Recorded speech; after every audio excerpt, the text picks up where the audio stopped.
So we are starting with the lecture 8. बेटा पिछे वाले लेक्चर ਦੇ ਵਿੱਚ ਤੁਸੀਂ rate constant by zero order, first order, second order calculate ਕਰਨਾ ਸਿੱਖਿਆ ਸੀ. Now we are moving to the next topic, that is numericals related with the rate constant and half life period. Now first of all, very important numerical, beta, prove mathematically that time required for 75% completion is double the time required for 50% completion in first order reaction. Listen students. So first of all, for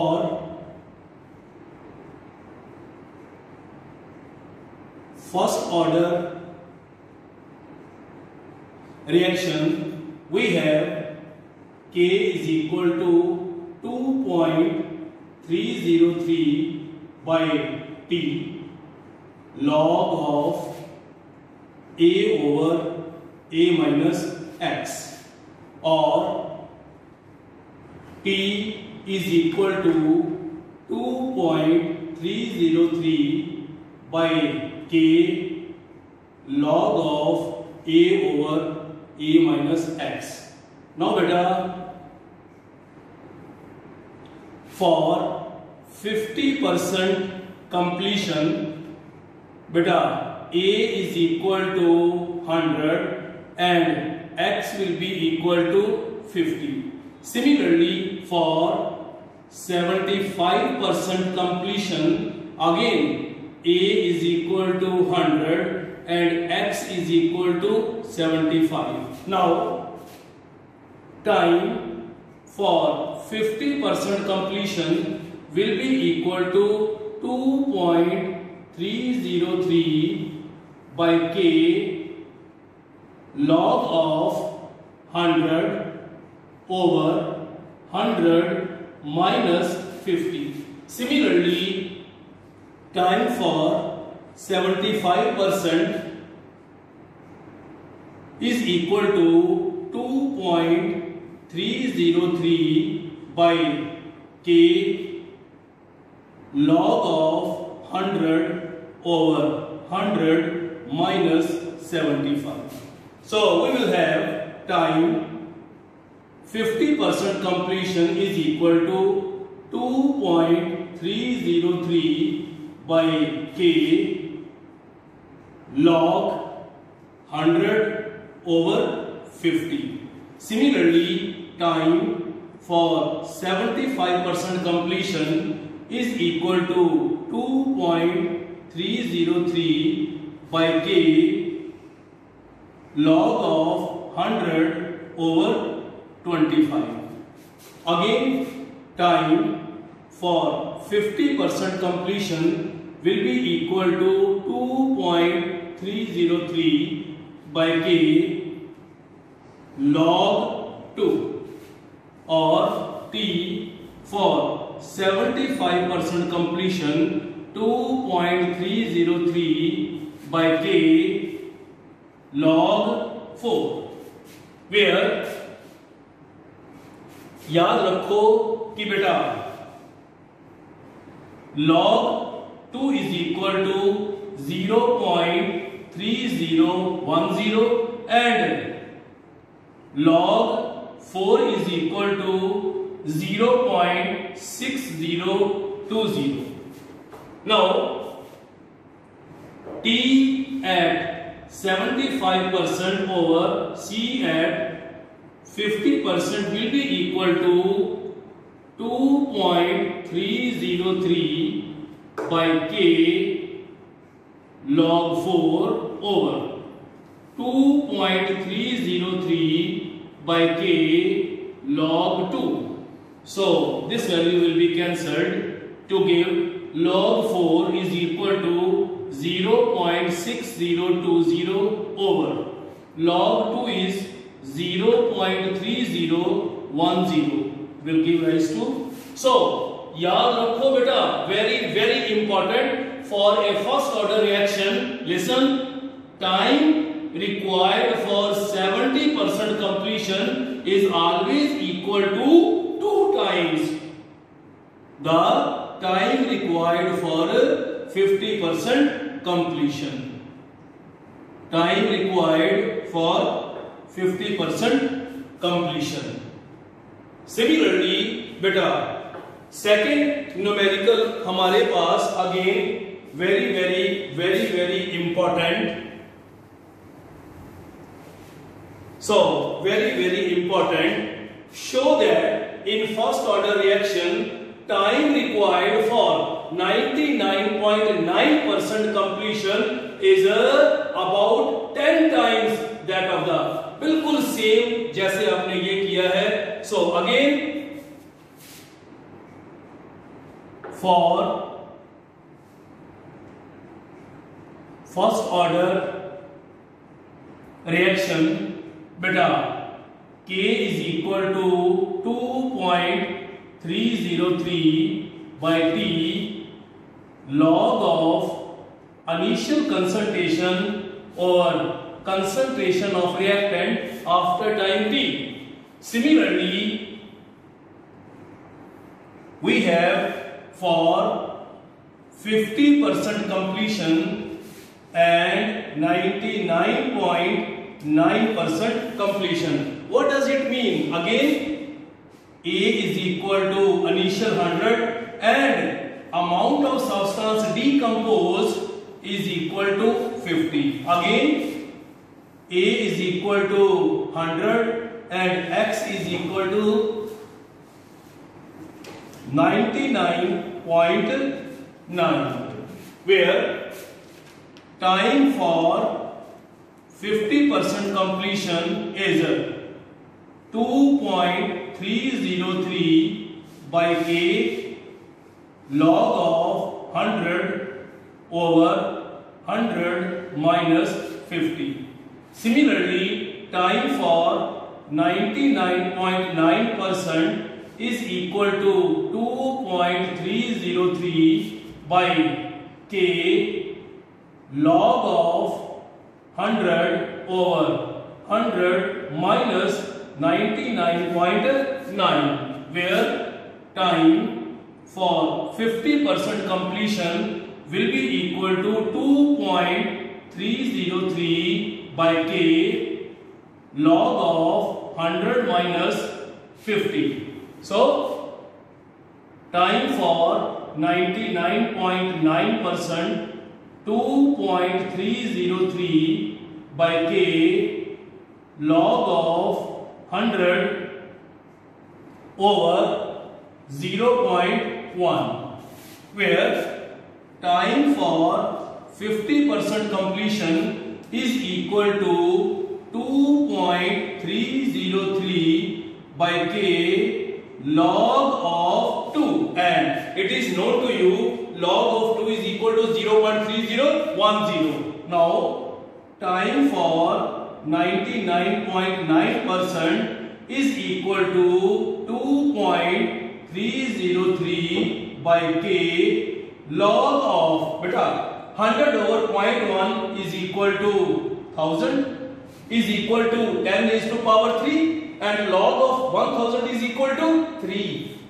So, T for 50% will be equal to 2.303 by K into 3010, and time for 99.9% 2.303 by K into 3. Now beta, time for 99.9% over time for 50% will be equal to 2.303 by K into 3 over 2.303 by K into 3010. So it will give you approximately 9.96, or we can say 10. It means for first order reaction, time required for 99.9% is about 10 times the time required for half of the reaction or 50% of the reaction. बेटा very very very very important numericals. So बड़ी बड़ी आपको exam में ये पूछा जाएगा कि first order reaction में बेटा जितना 3/4 रिएक्शन को कंप्लीट करने के लिए टाइम चाहिए, 1/2 को हाफ चाहिए होगा. सिमिलरली 99.9% रिएक्शन के को कंप्लीट करने के लिए हमेशा फर्स्ट ऑर्डर में टाइम 50% से अबाउट 10 टाइम्स ज्यादा होगा. So very very very very important. Now we are moving to the question number 3. सो इसको बेटा मैं वर्बली आपको क्लियर करता हूं, आप इसको सॉल्व करो. Rate of first order reaction of reactant we have mole per liter. It was concentration. So जिसमें रेट दिया हुआ है it is mole per liter per second. कह रहा है what will be the rate of reaction when concentration is equal to this. So बेटा सबसे पहले rate is directly proportional to molar concentration of reactant raised to power 1. First order rate is equal to K into A raised to power 1. Listen student, पहले step में K calculate करो. K will be equal to rate over molar concentration of A, where rate is given 3 into 10 raised to power minus 4. So molar concentration is given, that is 10 raised to power -1. सो ये ऊपर जाके plus का हो जाएगा. Answer 3 into 10 raised to power -3 पर second. क्योंकि आपको मालूम है सबको कि फर्स्ट ऑर्डर रिएक्शन के लिए units of rate constants are per second. अब उसने कहा है कि what will be the rate of reaction. So rate will be equal to K into molar concentration of A. So बेटा K यहां से आ जाएगा और A की वैल्यू उसने दी हुई है, that is 10 raised to power -2. तो it will B 3 into 10 raised to power -3 into 10 raised to power will be 3 into 10 raised to power -5 mole per liter per second. सो पहले स्टेप में ये भी बेटा आपको बोर्ड्स में पूछा गया और न्यूमेरिकल है कि आपको कहा जाएगा कि अगर रेट ऑफ रिएक्शन कंसंट्रेशन दी है तो कहता है किसी और कंसंट्रेशन के ऊपर रेट क्या होएगा. So first of all you have to calculate the value of K. उसके बाद rate is equal to K into concentration, put the value of K in that equation and you will get the rate of reaction with different concentration. So ये तीनों ही बड़े expected numerical थे, मैंने आपको solve कर दिए हैं. नो बेटा very very very very important. बेटा व्हाट्सएप वाले ग्रुप में मैं आपको और किसी भी स्टेटमेंट को देख के उसका रेट कांस्टेंट कैसे निकालना है उसके लिए मैं प्रैक्टिस के न्यूमेरिकल भेज दूंगा. मैं इस वीडियो लेक्चर में सिर्फ ये बता रहा हूं कि what type of the relation we have to use for the different statements. Listen बेटा, अगर किसी स्टेटमेंट में बेटा volume of product at infinite time and volume of product after time t दिया हो तो आपको कहा जाए कैलकुलेट इट्स रेट कांस्टेंट. तो याद रखो बेटा then rate constant will be calculated by using the relation K is equal to 2.303 by T log of volume of product after infinite time over volume after infinite time minus volume after time T. Similarly बेटा अगर आपको किसी भी reaction में volume at T is equal to 0 means initial volume दिया गया हो, उसके बाद वॉल्यूम आफ्टर टाइम T, इसमें बेटा इनफाइनाइट एंड VT, और अगर आपको V not that is volume at time T is equal to 0 और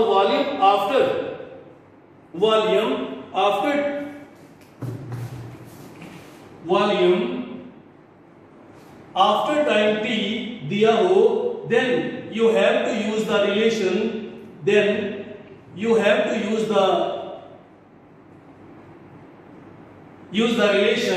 that is rate constant k is equal to 2.303 by t is a time log volume at time t 0 over volume after time t।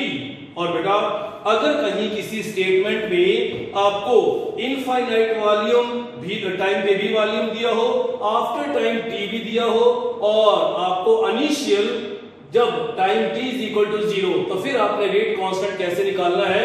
It will be 2.303 by t log volume after infinite time minus initial over volume after infinite time minus volume after time t। Now बेटा चौथा concept हमारे पास है, अगर कहीं किसी statement में आपको कहा जाए कि किसी भी रिएक्टेंट की परसेंटेज डिकम्पोजिशन दी हुई है कि इतने टाइम के बाद वो 50%, वो 70% डिकम्पोज कर गया, तो आपने एक रिलेशन क्या यूज करना है कि k is equal to 2.303 by t log a over a minus x। अगर आपको कहा जाए कि आपके पास 90% decomposition है, it means a will be equal to 100 and x will be 90। अगर आपको कहा जाए when the reactant is decomposed 10%, so calculate its rate constant for first order reaction। तो क्या कहना है आपने कि a is equal to 100 and x is equal to 10। और नेक्स्ट बेटा, अगर आपके पास कोई ऑप्टिकली एक्टिव कंपाउंड हो जिसकी आपको डिग्री ऑफ रोटेशन गिवन हो, जिसमें कहा जाए कि डिग्री ऑफ रोटेशन जब time t is equal to 0 है, डिग्री ऑफ रोटेशन जब time t is equal to t है, और degree of rotation at infinite time, तो फिर आपको rate constant is equal to 2.303 by t log degree of rotation when time t is equal to 0 minus degree of rotation at infinite time over degree of rotation after time t minus degree of rotation of that optically active isomer after infinite time। so इसके बाद बेटा हमारे पास sixth concept है कि अगर कहीं किसी भी रिएक्शन में प्रेशर चेंज हो रहा है, उसका रेट कांस्टेंट कैसे निकालना है। Very important numerical. सो ये आपको बहुत बारी बेटा कंपटीशन में as well as in board exams आपको ये न्यूमेरिकल पूछा गया है कि for decomposition of azo, azo का मतलब होता है बेटा N double bond N, it is said to be an azo group और it is isopropane. So numerical है for decomposition of azo isopropane at 543 Kelvin into N-hexane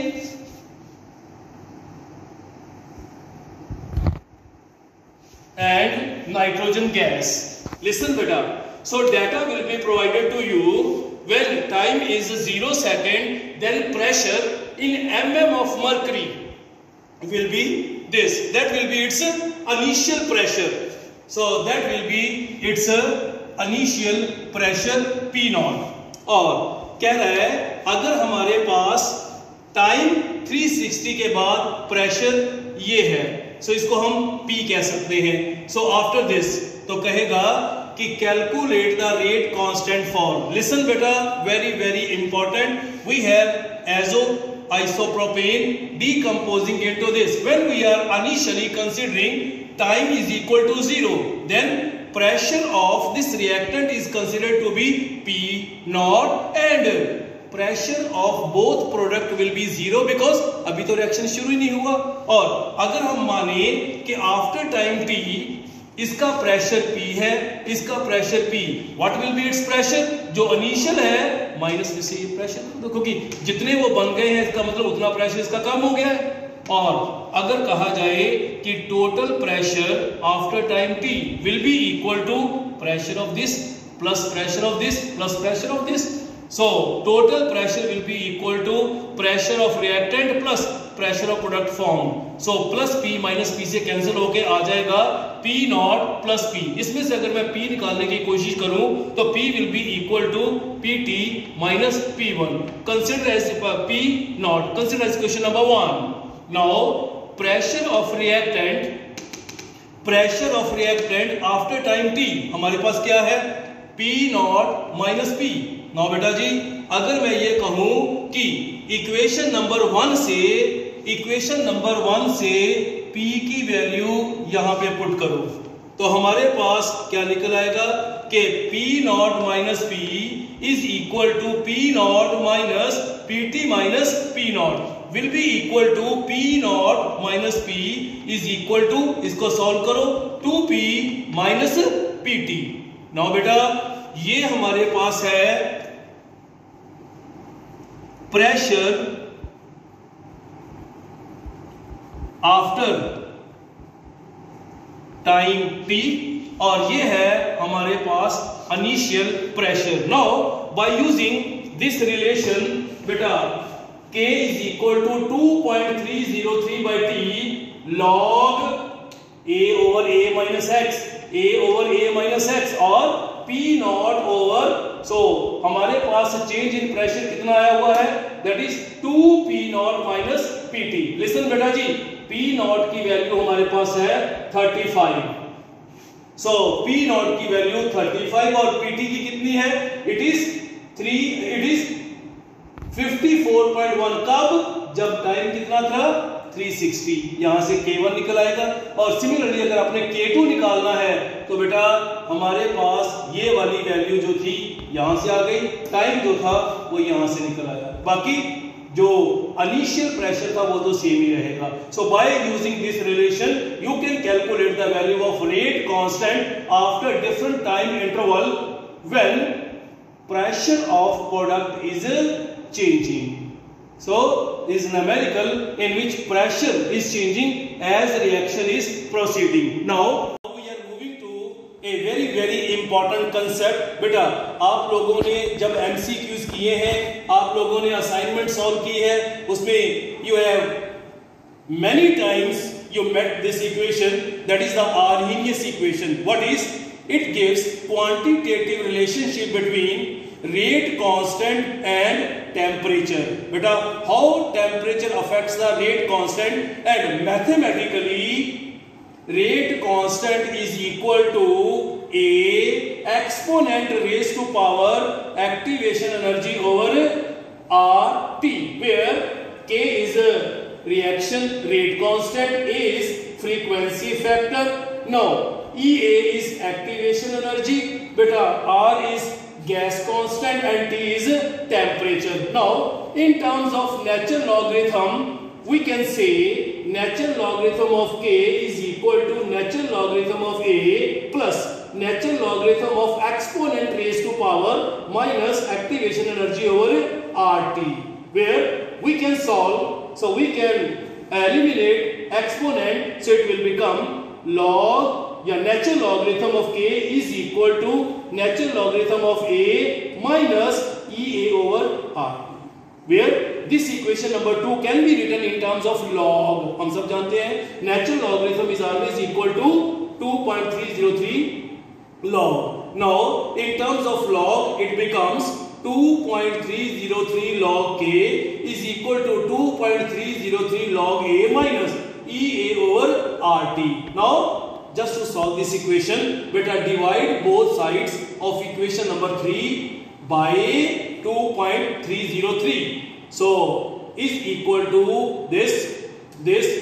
So 2.303 cancel हो जाएंगे हमारे पास, फिर वही बेटा स्ट्रेट लाइन जैसी इक्वेशन आ गई, log K is equal to log A minus EA over 2.303 R into 1 by T, जिसमें बेटा y is equal to mx plus c। अगर हम log k को along y axis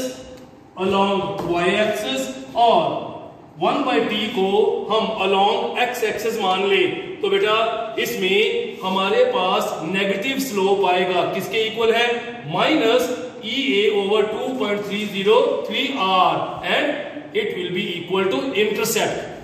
सो ये हमारे पास log a frequency factor intercept आ जाएगा और स्लोप नेगेटिव आएगा। इट मींस ग्राफ इस तरीके से मूव करेगा जिसमें slope is equal to minus EA/2.303R। No बेटा, अगर हमें कहा जाए कि किसी रिएक्शन में हम टेम्परेचर चेंज कर रहे हैं और टेम्परेचर चेंज करने से how reaction constant is varying, where याद रखो at any temperature T1, so we have Arrhenius equation will be log या natural logarithm of K1 is equal to natural logarithm of A minus EA/RT1 as equation number 1. Now at temperature T2 equation will be this. Now you have to subtract equation number 1 from equation number 2. So this minus this, similarly this minus this. So solve करोगे तो solve करने के बाद हमारे पास आ जाएगा natural logarithm of K2 minus natural logarithm of K1 is equal to EA/RT minus EA/RT। कुछ नहीं किया बेटा, ये आप सब जानते हो, natural logarithm of A minus natural logarithm of B is always equal to natural logarithm of A over B। So natural logarithm of K2 minus natural logarithm of K1 is equal to natural logarithm of K2 over K1, where बेटा activation energy over R को मैंने common निकाल लिया, that will be equal to 1 over T1 minus 1 by T2. Now बेटा natural logarithm is equal to 2.303 log. Now we can say 2.303 K log K2 by K1 is equal to activation energy over R।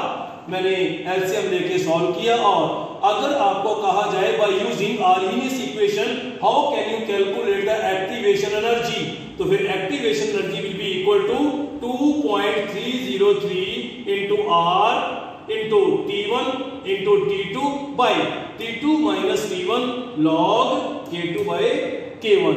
सो बेटा very very important, आप लोगों को एक बात याद रखो कि बेटा किसी भी रिएक्शन के लिए कभी भी एक्टिवेशन एनर्जी की वैल्यू 0 नहीं होती, क्योंकि अगर एक्टिवेशन एनर्जी 0 लोगे तो बेटा इसमें हमारे पास जो K है वो A के बराबर आ जाता है, और आप जानते हो it is the frequency factor. Practically जो हमारे पास फ्रीक्वेंसी फैक्टर है उसकी वैल्यू इससे कम आनी चाहिए। सो ये प्रैक्टिकली नॉट पॉसिबल। सिमिलरली बेटा हमारे पास अगर हम कहें कि एक्टिवेशन एनर्जी की वैल्यू नेगेटिव है, अगर एक्टिवेशन एनर्जी की वैल्यू नेगेटिव है तो K बिकम्स ग्रेटर देन, का मतलब है कि जो रिएक्शन है वो कोलिजन फ्रीक्वेंसी से भी बढ़ गया है। Again it is practically not possible. So याद रखो बेटा, जब कभी भी एक्टिवेशन एनर्जी की वैल्यू बेटा हमेशा ग्रेटर देन 0 होगी, हमेशा बेटा एक्टिवेशन एनर्जी की वैल्यू पॉजिटिव होएगी। जब कभी पॉजिटिव होएगी तब हमारे पास K की वैल्यू लेसर देन, क्यों? क्योंकि आप जानते हो ना, अगर 100 बारी कोलाइड किया तो प्रोडक्ट 10-15 ही बनते हैं। इसका मतलब है कि इसका नंबर इससे बड़ा होना चाहिए, तो कहेंगे कि रिएक्शन विल